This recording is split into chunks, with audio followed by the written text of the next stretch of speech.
Hindi pa rin nakukuha ang labi ng mga sibilyan na walang kaawa-awang pinatay ng Maute Group sa Marawi City. May unang balita si June Veneracion live. June?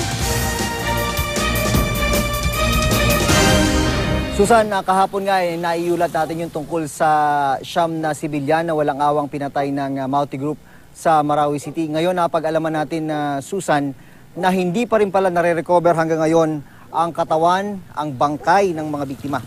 Sabi ng mga source ng GMA News, hindi pa rin malapitan ang lugar kung saan nangyari ang massacre sa sitio Moncado, Barangay Kadilingan, Marawi City. May mga Maute pa rin daw kasi doon, kaya natatakot ang mga residente na lumapit. Nauulanan, naaarawan na lang daw ang bangkay ng mga pinatay na sibilyan. Sa impormasyong nakuha ng mga sundalo, sakay daw ng truck ang mga biktima ng mapadaan sa isang checkpoint noong Martes ng hapon. Yun pala mga teroristang Maute na ang nagbabantay sa checkpoint.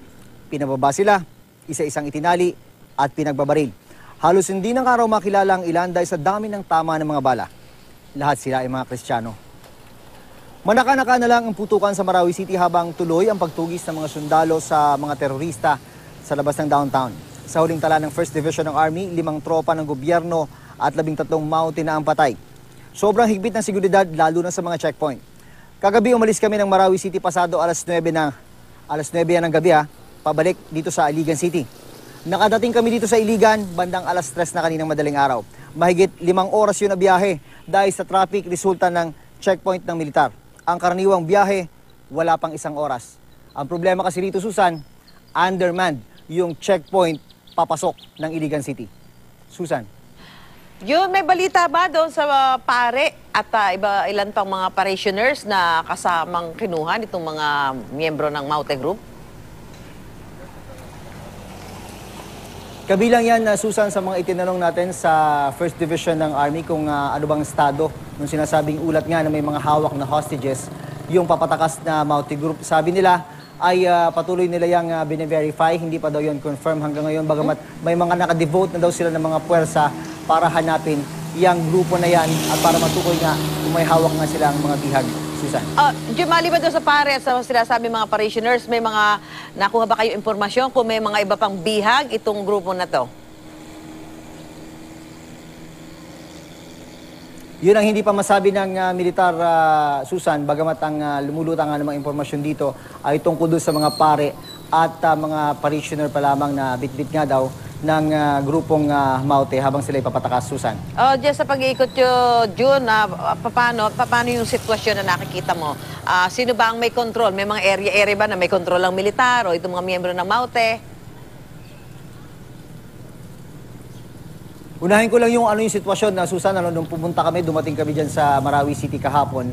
Mga hapon na yan grabe yung traffic, matindi yung traffic dahil ang mga palabas at papasok yung mga sasakyan. Pag palabas yung mga sasakyan, marami kasing exodus na kasi nangyayari dito. Naglalabasan na yung mga residente.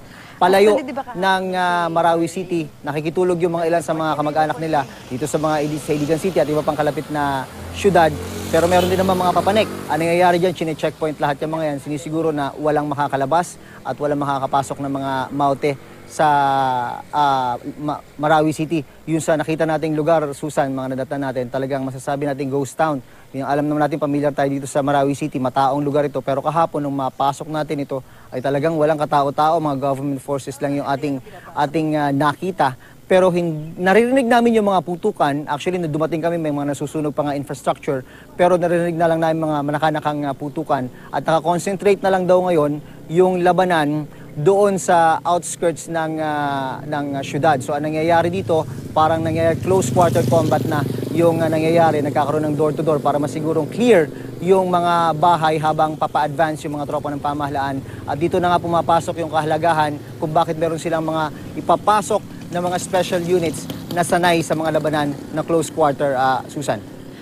Maraming salamat, June Veneracion.